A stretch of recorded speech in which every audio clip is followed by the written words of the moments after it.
guys? It's John Nelson, and this is the Starting Block Podcast. This, guys, is a show for complete athletic development. Our mission here is to give you the tools to win, whether you're the athlete, the parent, the coach. We want to give you the tools to win, and we want to connect you with people across the country who know how to win as well. Now, if you're new to our show, first off, I want to welcome you. Appreciate you joining us. And let me give you a breakdown, because we are a little different than your standard podcast. We have actually multiple shows within the show. So the first episode you'll hear from us is going to be a bi-weekly Q&A. That's where myself, my co-host, Chris Scarborough. What's up, man? Good afternoon, guys. That is where Chris and I will take the questions you submit to us and we'll answer them. These questions can be anything related to training, performance, rehab, nutrition. If it falls in the realm of performance or rehab or nutrition, somewhere there, we'll take care of it. And guys, the questions y'all have been sending us have been awesome. I appreciate it. We have a list of them. We're going to get to every one of them as quickly as we can. Chris, where can they submit those questions? info@startingblockpodcast.com. Yes, info@startingblockpodcast.com. Don't mind if you DM us, but we prefer that you email it to us just so we can keep up with it. So appreciate you for emailing those to us if you don't mind. The second episode that you'll hear from us is our other bi-weekly episode, and that is our guest interview. And that's where we sound like every other podcast out there, where we bring in our colleagues and friends from across the country, and they share their stories of how they win, what they do with their clients, patients. I mean, these guests, doctors, therapists, coaches, kind of everybody. And that's what today is. And we're going to bring our guest on here in just a second. But, one of the reasons we do the guest interview is to help connect, our listeners with some of these awesome practitioners and people that share the same core values and mission that, that we hold here at this show. So that's our guest interview. And the final episode is our Friday Fire and Fact, and that doesn't come out every week, as we've talked about, guys, remember? So if you don't see an episode from us on Friday, it's because I didn't have anything interesting to say, if I'm just being real. Real talk is I'm only going to put those out when I feel like there was something worthwhile, maybe more mindset, business oriented that I wanted to share. So when you're that's not what those building are for. the Taj Mahal chicken coop. Yeah. Well, that's done finally. Yes. So if I have time, and then remember, pay your dues, guys. That's all we ask. This, we do this because we love this. We've all been in this industry a long time, and we just want to connect you guys and share knowledge so you guys can win, regardless of where you are. Whether you're an upcoming coach, you've been a therapist or a doctor for years, or you're a parent just trying to figure out what the hell to do because there's so much information out there. We just do this because we want to see you guys win. So that's all our housekeeping stuff. Let's get to it. Today we have a very, very special guest on that I'm looking forward to talking to. Guys, I would like to welcome Dr. Jen Perez of Gait Happens to the show. What's up, Doc? Woo-hoo. I'm excited. I'm super excited to be here. I'm excited to talk to you guys. One question I forgot to ask, is there video or only audio? There is video and audio. Okay, so cool, everybody's going to be able to see your really cool hat that we already talked about. Yes. Sweet. I almost started dancing when the music came on earlier, and I was like, I don't know if people can see me. So yeah, that's kind of the goal. Is like we know that if you're going to listen to this like in your car, you're secretly going to be rapping along. Like that's that's how it goes. So, but yeah, I mean, Gait Happens. You guys have an incredible social following. You guys put out some just incredible information. But, for the listeners who may not, know really who you guys are, I mean, kind of, sum yourself up there if you don't mind. Yeah, absolutely. So Gait Happens, we call ourselves a virtual global education company. We are centered around teaching the world about the power of building your health from the ground up. So what that means is really starting at the foot and looking at what can we do to build balance, mobility, strength, function, all of these things that kind of go ignored really anywhere below the knee, And so looking at not only putting this information into the people's hands so that they can help themselves, but also into the hands of coaches, athletic trainers, clinicians, anybody that can also help other people, because our mission is really to help as many people as possible. So by being kind of the teacher's teacher, we also get to reach more people. How did you guys get started? So that's a great question. So myself and my business partner, Dr. Courtney Conley, she started Gait Happens. Number one, so she started with a little bit of a foot obsession, and it's kind of a funny story. So the way that we actually met is that we're both chiropractors by trade, and I was still in chiropractic school, wanting to specialize in shoulders. I had bilateral frozen shoulder, which means that I could not raise my arms above my head for 6 years. Anyone who knows anything about frozen shoulder, that's usually in an elderly population, and I had it at 18. And so I went into school. I wanted to basically cure my shoulders and then cure all the shoulders of the world. And I went to this rock tape course to learn how to tape shoulders, and the instructor would not shut up about feet. And here I am wanting to learn about shoulders, and I'm like, nobody cares about feet. Like, stop talking about the foot. And by the end of the weekend, I was like, I care about feet. Everybody needs to care about feet. And that instructor was Dr. Courtney Conley. And so flash forward now 7 years later, we have Gait Happens together, and we're trying to teach the world together about feet. So we really got started based on seeing a need of this information isn't out there. And it's not out there not only to the public, but also in schools, in programs. You know, we barely touch on the foot, and people get this kind of cookie cutter, like, give everybody a towel grab and roll on a frozen water bottle, and that's the end of the day. Right. And it's just not enough. So that's where we came from. Yeah, absolutely. And I think it's a really cool story. And I was asking it because of that, what you said right there, like, nobody talks about feet. Now, granted, that has changed a lot over the last, 7-10 years, and largely due to you guys, for sure. Yes. But, like I make a joke about it because it is what it is. Like, we live down south. Like, I'm in the South, okay? And so when you try to tell some folks around here, like, hey, your feet are really important and they influence, like, everything up the chain, people tend to kind of look at you with two heads sometimes, and so it's kind of been a little bit of a battle of, like, look, guys, like, we train barefoot for a reason. Like, your feet are very important. So I think it's funny to hear just, how it was kind of the same thing. Like, I'm here for my shoulders. Why the hell are you talking about my feet? Yeah. Yeah. So I got a kind of a follow-up question along that line. So let me just kind of paint a picture for you, because I want to kind of I want you to take this wherever you want to take it. So I am, Mr. Mid-50s guy or girl, You're old. It's okay. Just say it. Yes, I am. All right. Stop denying. You got to get past those stages right there. We got to leave the denial behind. Okay. This is about anybody except me, John. All right. So anybody, they come into your office. They've got, plantar fasciitis, posterior tib tendonitis. I mean, any one of the below the knee itises or pain or whatever. First of all, years past, it was, don't go around barefoot. Get more padding in the shoe. Let's get more of this, more padding, more cushioning, more blah blah blah. Fill in the blank. Where has that changed? And depending on what the pain is, does that differ? Does that make a difference in how you treat that individual's issue? Yeah, that's such a good question. It really is. So I think just in general, in healthcare, regardless of what facet of healthcare you're in, we can only do what the information we currently have tells us to do. Right? So, I mean, you look at the 1800s and bloodletting was the standard of care, right? We obviously know things past that now. So things change when we learn new information, and something might come out next week that completely changes the game again. So everything that we teach now is based off of the most current research, the most current practices, and what we currently know. So I think kind of going back to your question of, well, it used to be more support, more cushion, more, and now we're kind of peeling that back.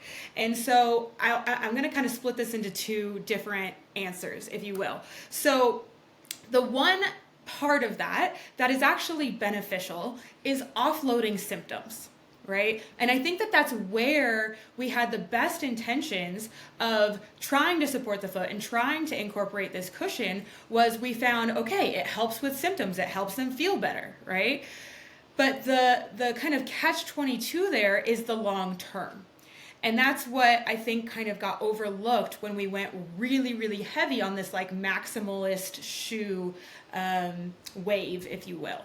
So in the short term, we can find that more cushion, maybe more of like a rocker shoe where the toes are lifted, or an orthotic, something that's going to help guide the foot can help offload those symptoms, because like you were saying before, maybe the posterior tibial tendon is under a lot of stress, or maybe the plantar fascia is under a lot of stress. And if we can move those stressors away, we're gonna feel better. But then at the end of the day, right, it's the same thing as if, you know, if you came in and you were like, I have back pain, right? And I have terrible, terrible back pain. Well, okay, let's get you in a back brace so that you can live your life without pain. But do you expect to be in that back brace for the rest of your life? No, right? Like you expect, okay, so I'm going to be in a back brace for now, but then what are we going to do? Am I going to build strength? Am I going to build mobility? What's the game plan here? Because I'm not living my life in this back brace. But that's where things kind of got left behind at the foot, was we were like, okay, let's put you in a cushy shoe. Let's give you an orthotic. Go live your life. And instead of having an exit plan where we started to build strength and mobility. And that's now where we are in kind of the more current style of treatment, is if we are going to offload, which doesn't always have to happen, but if the symptoms are severe enough, if we're going to offload, how do we then have a plan to exit out of that and also build strength and function and everything else? And then if we don't need that kind of maximalist shoe, well, what if we go the other way and start to take a little bit of shoe away and go barefoot, or go in a thinner shoe that actually allows the foot to function and maintain its strength, rather than seeing that gradual atrophy over time? Sorry, that was a long-winded answer. No, I want you to go. Like I said, I want you to go where the question takes you. But so you mentioned something about back just a minute ago. Mm-hmm. So clearly, I mean, gait happens, and we realize you just said, you know, everything really from the knee down. But clearly, you've seen your treatments. You know, I'm not a specific issue, but you have seen treatments work for injuries or pain or whatever in parts way above the knee. Oh, absolutely, So right?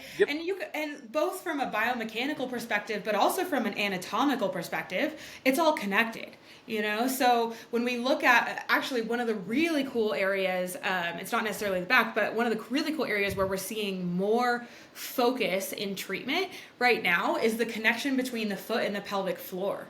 Because pelvic floor is, just like you were saying before, like the foot really wasn't really talked about, neither was the pelvic floor. And it's another area of the body that's starting to come more towards the forefront. And it's an area that a lot of people have issues that they don't actually either realize are issues. They think, like, especially postpartum women, you know, talking about like runners or athletes after birth, like they think like, oh, it's normal, like when I run to pee a little bit. And it's like, actually, common and normal are two different things. And so to your point, yes, we can absolutely see changes by connecting the foot with other body parts, because fascially, there's literally the deep fascial line that connects posterior tibialis to the pelvic floor. And biomechanically, we also know that setting up your feet for success, having a solid foundation that's stacked upright, is also going to give you better pelvic alignment, better core alignment, so we can have better intra-abdominal pressure, which is also going to affect not only the back, the spine, the rib cage, but also that pelvic floor. Right. Nice. So I want to get back to the assessment side of things a little bit. So in general, like, what are the parameters that you guys are typically looking for? Really, I guess in general for anybody, whether they're coming in for a rehab scenario or maybe they're just, looking for, performance, improvements. What are some of those parameters and things that you really do like to see? Yeah, it's a great question. So I would say, as far as general things, like, we're always looking at balance, number one.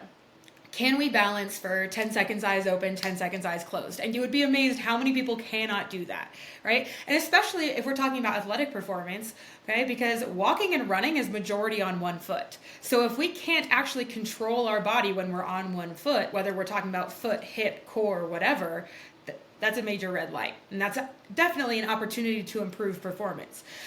So balance is one.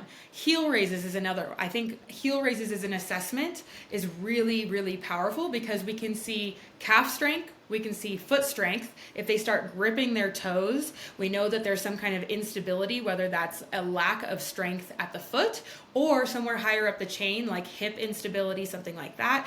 We can also look at load distribution with calf raises. So when they go up, do they have a tendency to rock to the outside of their ankle, or are they able to transition through that big toe, which is what they should be doing at push off. So any kind of like speed athlete should have good power moving through the big toe. So when they do a calf raise, if they're pushing to the outside, then we might see that lacking power at push off, whether we're going sagittal plane or, you know, going more of like cutting, stuff like that. We still need power out of the big toe.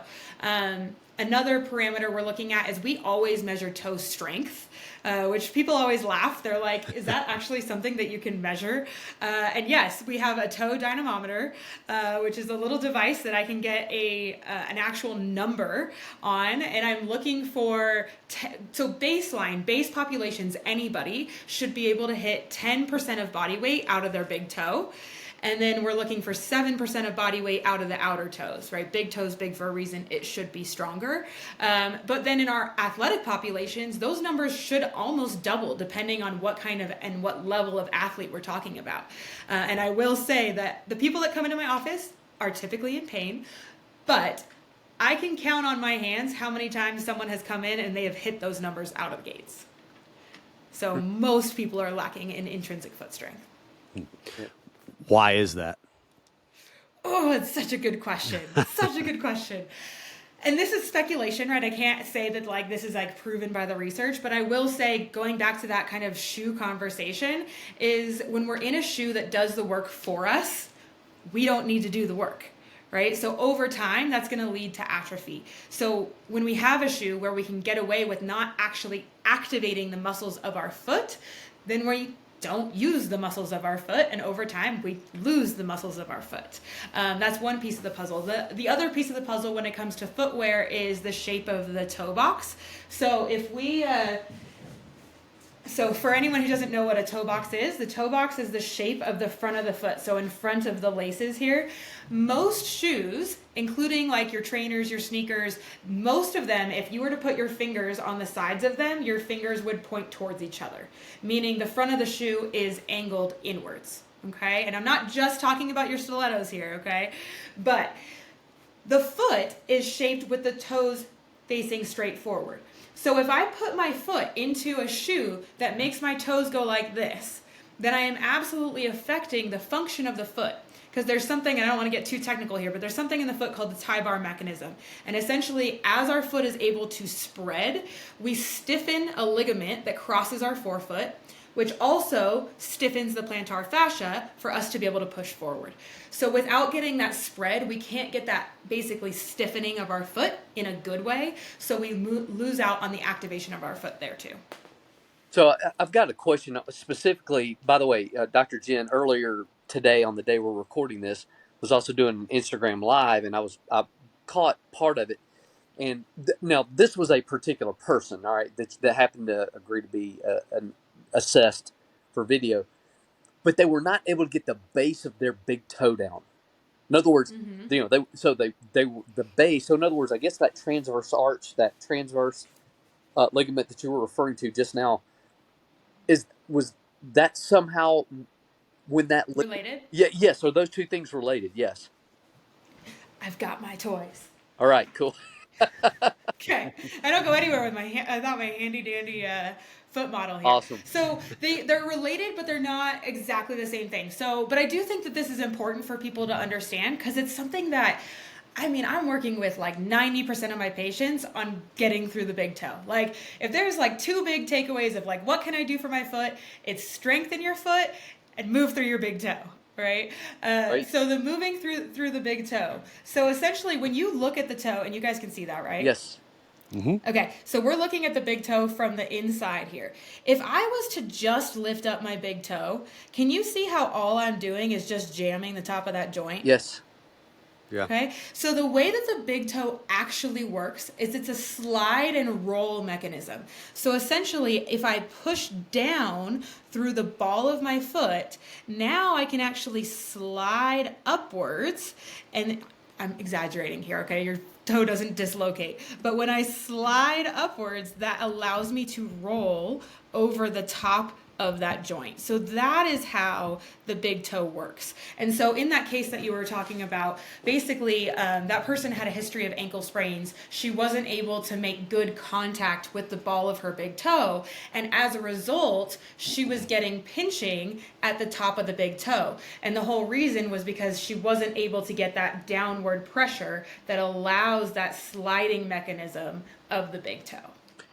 So now with this same person, I'm not now this particular individual didn't seem to have a very large bunion, but would that same issue not be likely to lead to a bunion on that same side?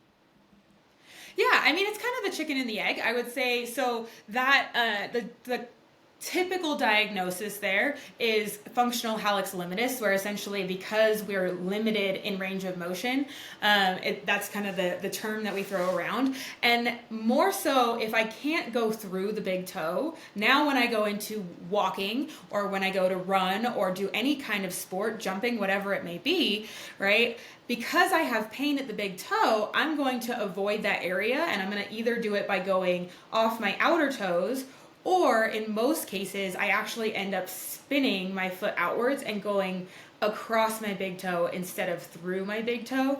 And that case where I'm going across the big toe, you can see that now over time, that's going to contribute to that hallux valgus angle, which can also contribute to bunions. Gotcha. Okay. Yeah, that's and It's all related, you know? That's why I'm like, if you can build strength and move through your big toe, you're in good shape. yes. Okay. So, John, do you have a question? You look like you're pondering something deeply. No, I'm listening and thinking. I've got one or two, but go ahead and go. Keep Okay. going. So, all right. Because I know I hate to do this because we have so many people that listen to this, but I want you to please show that one more time, and I want to encourage anyone who's listening to go watch the YouTube video of this, because we've talked about ankle sprains I don't know how many times. Yeah, a And lot. if we can prevent one, because we see a lot of ankle sprains. If we can Yeah. prevent one, Well, this is worth it. So absolutely. And the thing with ankle sprains, right, is once you have one ankle sprain, you're more likely to sprain your ankle again. right. Right?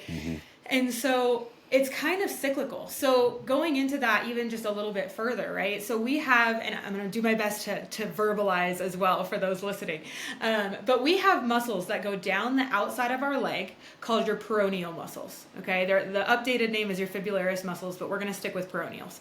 So the peroneal muscles come down the outside of the leg, all right? And when we go into an ankle sprain, we end up stretching not only the ligaments, right? So when we say sprain, we're talking about the ligaments, Right. but we end up also stretching the tendons of those muscles. So now they're in a disadvantaged position, okay? Those muscles are the ones that help you get to the big toe, okay? Because what they do is they evert the ankle. So they help us put contact through the big toe, okay? So, number one, our muscles, the peroneal muscles, are already in a disadvantage, okay? We also have another muscle, all right? There's not going to be a pop quiz, don't worry, you don't have to memorize these names. But there's another muscle called your flexor hallucis longus. It's the muscle that pushes your big toe into the ground, okay? So that's one of the most important muscles when it comes to a powerful push-off, right? That muscle also starts on the outside of the leg. And that, I will say, is one of the most overlooked muscles when it comes to ankle sprains. Because if you do rehab, which you should rehab ankle sprains, please don't just be like, oh, I walked it off, because it's really important to reestablish the strength there. But if you do rehab ankle sprains, a lot of times we're strengthening those peroneal muscles, which are super, super important, but we miss the big toe. And so now you might have regained strength on the outside of the ankle, but we still don't have good strength out of the big toe. And again, if I don't have that push off through the big toe, I am more likely to either now push off on the outside of my foot, which again is real easy to tip over into an ankle sprain. So now we have recurring ankle sprains. Or I go around my big toe. I turn my foot outwards and I go around my big toe because I don't have the power to push through. Gotcha. Guys, I'm going to encourage everyone again, if you're just listening to this, because we had an actual skeleton model here that Dr. Jim brought on, and you can actually picture what we're saying. And that's and that's one thing I wish we all had with when we discuss training. It's like sometimes we got to demonstrate stuff.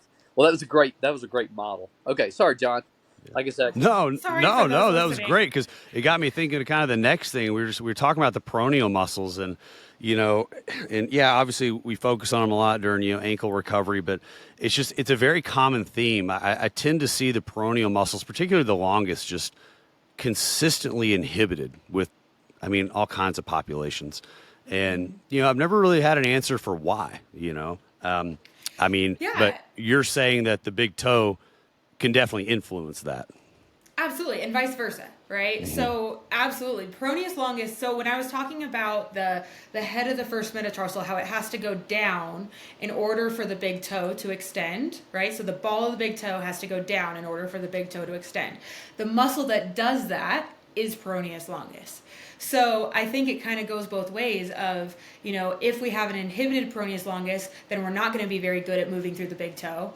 Or if we're not very good at moving through the big toe, then we're going to alter our mechanics and not use peroneus longus. So then we end up with an inhibited peroneus longus or a weak peroneus longus, whatever you want to use there. So, I wish I had the magic sauce to be like, this is why everybody needs more peroneal work, but I don't. But what I can say is it goes down to that if you don't use it, you lose it kind of adage, right? So if I don't move through the big toe, if I walk with my toes turned outwards, then all I have to do is roll across my foot, and then the peroneals don't have to be super active. So that's definitely one population we see really often. So is it because they're turning their foot out because they have limited big toe range of motion? I don't know. Is it because they're turning their foot out because they have limited ankle range of motion? I don't know. Is it because they're turning their foot out because they have limited hip range of motion? I don't know. And that's where the assessment comes in, because just because I'm seeing a certain pattern doesn't tell me where the problem is. It tells me that this is the way they've learned to move, and now I need to go in and figure out why. Awesome. Let's get into the performance side of stuff a little bit.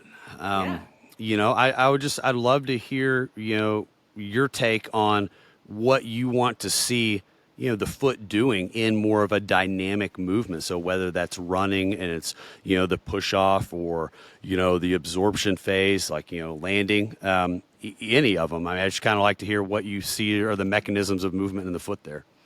Yeah, awesome. I'm gonna bring my foot model back. Okay.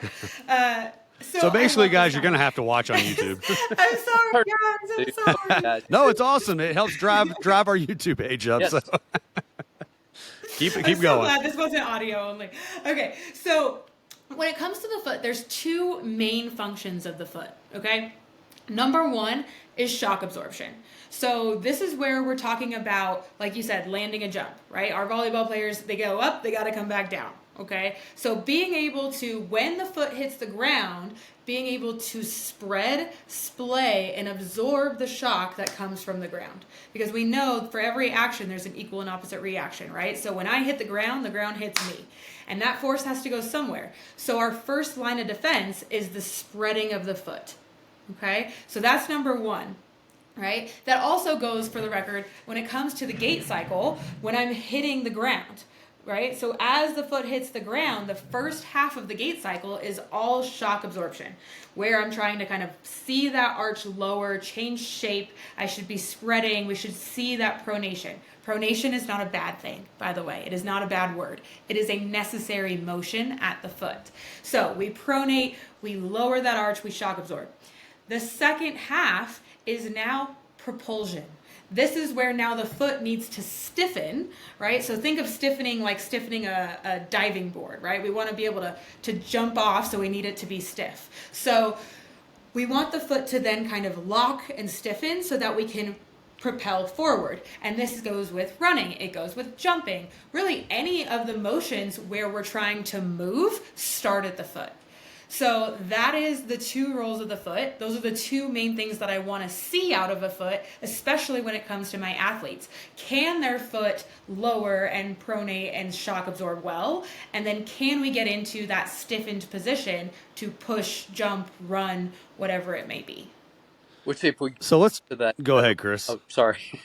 No, go ahead. What were you saying? Just going back, I mean that still goes back really to what you were saying earlier about we're talking about getting the I guess the transverse ligament. What was I forgot the name of the ligament that goes from big toe to pinky toe. Yeah, so the deep transverse metatarsal ligament. Deep, yes. What? Yeah, exactly. Yeah, That one. that one. This guy. Yes, that one. So that all. I mean, that basically, if you almost have to go back and listen to that part again in order to truly understand what you just said now, because those two things would go hand in hand. That's what's going to create that spring back the other way and everything else, or the stiffening. Yeah, and I love that. Right, it is. That's exactly what it is. It's loading the spring and then releasing the spring.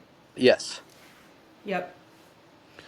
So talk a little bit about the pronation side of it. You said pronation is not a bad thing. Yeah. Why?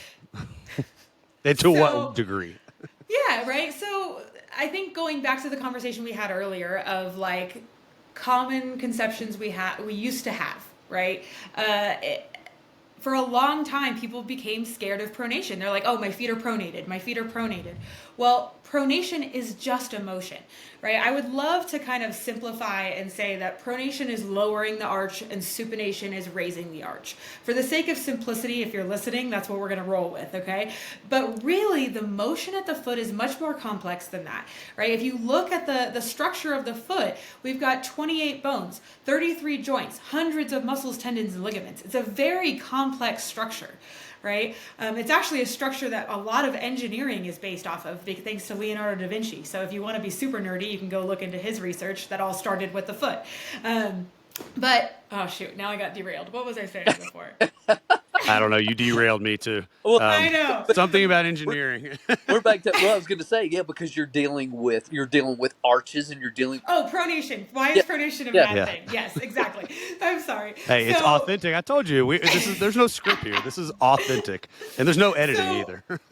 Okay, perfect. So with pronation, right? So the whole idea is that the foot, it's really more of like if you imagine the movement of a jellyfish, right? It's kind of this like flow back and forth. And so pronation is the lowering part of that. It's how the foot kind of lowers to the ground and spreads and absorbs shock. So it's absolutely necessary for it to happen in order for us to absorb shock. Now, what's the normal quote unquote amount of pronation? Well, in the gait cycle, we need about 3 to 4 degrees. It's not a lot of motion, but it's a very important motion because if we don't have it, so more of our technical term would be more of a pes cavus foot type that's very locked and rigid, right? Now we're not going to see a lot of shock absorption. We might be at a higher risk for stress fractures at the metatarsals, for example. We might be at a higher risk for knee pain because that shock has to go somewhere, and if we're not dissipating it through pronating, then it's going to go somewhere else, right? So pronation's a good thing. It just needs to happen at the right rate and in the right amount. Yeah. Yeah, because we always talk about, like Chris and I have had these conversations, about, we call it inside ankle bone high, and I don't want to say completely avoiding pronation, but trying to maintain that type of alignment. And so, when we say pronation is not bad, it's just, it's interesting to hear your take on it and how that affects things going up the chain. It's just well, so there's a cool quote, and forgive me because I forget who said it, but it's like pronation is like a bank robbery. You want to get in and get out, right? That is a pretty good quote. I like that. All right, John, there's one to steal right there. There we go. Yeah. Don't worry, Jen. I'll take that from you. Well, so you're not taking it from me. Like I said, I can't remember who said it. All right. So for I guess the general public, I mean, for a trainer listening to this, or a coach of a team, what are, not trying to assess like imbalances in the foot, but just what are some good average type of exercises, warm-ups, activations, just things that we should all kind of be doing before we get in the gym or before we hit the baseball field or something. Yeah, it's such a good question. I mean, when it comes to just general foot health, right? I think number one, talking to the tissues. Because the foot is such an ignored part of the body, it's like many people, we wake up in the morning, some people even have indoor house shoes, right? So we wake up, we put in our house shoes, and then we go live our life, we go to our outdoor shoes, and then we come back, and the only time our foot sees air is like the 10 seconds before it hits the mattress. So I think just kind of giving your feet room to function and be a foot, whether that's walking on the grass a little bit, letting it feel the texture, letting it move and splay, all great things. As far as kind of exercises go, I think if you're going to do some kind of foam rolling routine or mobility ball routine, add rolling the foot to it. It's a great way to talk to the tissues, great way to kind of stimulate the fascia a little bit. I think another way is waking up dexterity and that connection to your feet is doing something called toe yoga. This is coming a little bit more mainstream, so a lot of people have heard of it, but essentially you should be able to move your toes pretty much in most of the same ways that we can move our hands, because except for the opposable thumb, otherwise, we have all the same structures in our feet as we do in our hands. So toe yoga is essentially starting with your toes on the ground and then just raising up your big toe by itself. I can see you're totally trying this right now. So lifting up your big toe by itself and then bringing that back down and then just raising the outer toes without the big toe and kind of going back and forth here. Number one, it's going to talk between the foot and the brain, because if you have a hard time with this, you're going to know, like, I'm telling it to do it and it's not working. It's not listening to me. That's that foot-brain connection. Number two, it's going to work on dexterity. Number three, it's going to work on strength. So that's a great place to start. Spreading the toes, whether using your fingers between the toes to kind of get in there and loosen up the tissues, or actively spreading your toes. So now lifting up your toes, spreading them out wide, and then lowering them back down and trying to see how much spread you can get between your toes. Another great exercise. And then as far as athletic ability or athletic performance, I think the calf raise is one of the most underutilized exercises, both standing and seated, especially for your endurance athletes, right? Whether we're talking about marathon runners or soccer players, I think soleus strength. So the soleus, actually, our goal for the soleus when we're doing like back to running protocol is 1.5 times body weight for a seated calf raise. That is a very high amount of weight that not a lot of people can do, and that's for about 15 reps. Wow. Yeah. Wow.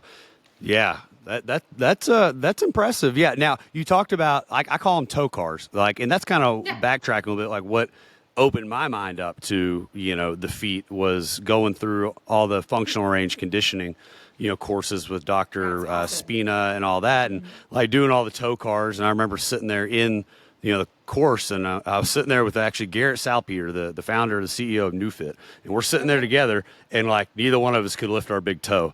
And I'm like, what the hell is the problem? Like, why can't I get this thing to move? And it frustrated me beyond belief, but I eventually got it. Yeah, but it takes time though. It does, right? It's like you got to dust the cobwebs off of that communication line for a little bit sometimes. That's a good way to put it. Yeah, because you're right. You don't move something. Yeah, you don't use it, you lose it, and it's so clearly John temporarily had lost it. So that's. Yeah, well, I mean, it makes sense too. Like, I mean, I've had a lot of ankle sprains over the years. I mean, as a high school collegiate athlete, and then, living where I live, Dr. Jen, I live way out in the country, like middle of nowhere. And, so I'm always, stepping in holes or things like that, and like roll the ankles a lot of times. But it's funny, I can tell, like, when it happens, like how the nervous system just starts to lock and shut things down. And I don't feel like, I mean, it's our job as, practitioners to educate our clients and patients on that. Like, hey, there's a lot more that goes on here. But, I can always tell, like, hey, when you roll your ankle, just the foot starts to kind of lock in. But also the soleus too. Like, I've competed in bodybuilding before, and like that's one of the things that I've noticed was just the symmetry between the gastroc and the soleus. And I've got some discrepancy there, but of course it was all on the left side, which is usually where all the sprains and stuff occurred as well. So bodybuilding is tough too, because they're also two different muscle fibers, right? So typically we're going to see a higher percentage of type 2 muscle fibers in the gastroc versus the soleus, which is 70% type 1 muscle fibers. So when it comes to training, we need to be looking more at endurance type of training for the soleus, which is why the high rep numbers versus when we're looking at targeting the gastroc. You may have actually just asked my question. I know we were going to try to kind of wrap up on the the training questions, but Chris, you've brought up the soleus a lot as well, and I feel like over the last couple weeks, I think Dr. Jen is here just to hammer this home and give me the final 2x4 across the head. Like, hey, John, the soleus is important. Pay more attention. Why is there such a heavy importance on the soleus? I mean, I think number one, when it comes to the posterior chain, right? The posterior chain gets talked about like as this like abstract thing a lot, but it is an actual structure. The way that I think about really any chain of muscles is a group project, right? So when I do something, when I'm like, for example, reaching for a glass of water, my brain does not fire muscles individually. It doesn't go fire your bicep and then fire your deltoid, right? It like moves everything as one. Okay, so that's where chains come in. And so when we talk about the posterior chain, the calf is part of that. Okay, and then as part of that, what group project have you ever done where it was an equal share of work? Right. Yeah. None. Right? Okay, so the body is the same way. So typically based on our movement story, right? Whether that's habits that we've picked up, whether it's sports that we've played, whether it's injuries along the way, some kind of imbalance typically is going to be found somewhere in that chain. And so either we find that the calf, usually the soleus, is overworking in trying to do the work of the hamstrings and of the foot. So then that's when we see a lot of tightness, right? For example, that's going to be the people that have been stretching their calves for the last 10 years and their calves are still tight. Well, maybe we need to look at distributing that work somewhere else in the group project, okay? Or vice versa, right? Maybe they are really good at using their hamstrings and their soleus hasn't really been participating, let's say. Okay, so that's one piece of the puzzle that I look at a lot with my patients is what is the activation along that chain and how can we redistribute work so that everybody's working together. And then the other part of that is, the Achilles tendon is a very, very important tendon. It's an energy storing tendon. It actually has a helical structure to it to allow it to store more energy so that we get more recoil, which means free energy, right? So when we think about like a spring, the more we can load up that spring, then the more energy we get when it snaps back. That's what makes us efficient runners and movers, right? The soleus tendon makes up 2/3 of the Achilles tendon. So it's the soleus and gastroc tendons come together and they kind of rotate around each other at about 45 degrees. So of the Achilles tendon, soleus makes up 2/3, gastroc makes up 1/3. So here's what I sold. took out of this. You have the cure for small calves, is what you're saying. No, what I'm saying You is might have just opened yourself up to a whole new market, Doc. No, what I'm saying is you all have the cure for small calves. All you need to do is just keep training soleus. Yeah. All right. So as we wrap this up, Doc, one piece of advice. If there's one thing that the parent, the athlete, the coach takes away from today, what's that piece of advice you would give them? So one of the things that I'm really, really passionate about in my athletes, in my clients, in my patients is restoring hope. So for me, it's you can change your foot.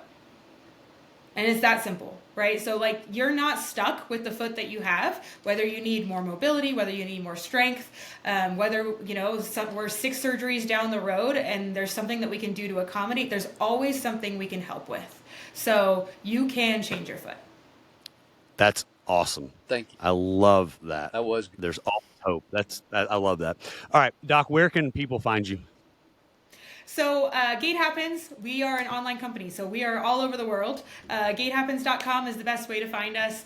We also do courses for practitioners, so there's a map on our website. If you want to find somebody that's local to you, we have a list of people, literally all the continents. There's people that are trained by Gait Happens. So check it out. If you happen to be in the Colorado area, then me and my husband have a practice called Kinetic Chiropractic in Lafayette. Awesome. Dr. Jen, thank you so much for taking the time out of your day to join us. This was awesome. Yeah, thank you. Thank you so much for having me. I hope you guys all get a chance to go back and watch the videos. Absolutely. Yeah, Absolutely. we're gonna put Well, thank you so much, Doc. And guys, that is the show. Guys, remember, pay your dues and go give Doc Jen a follow as well. That's the show, guys.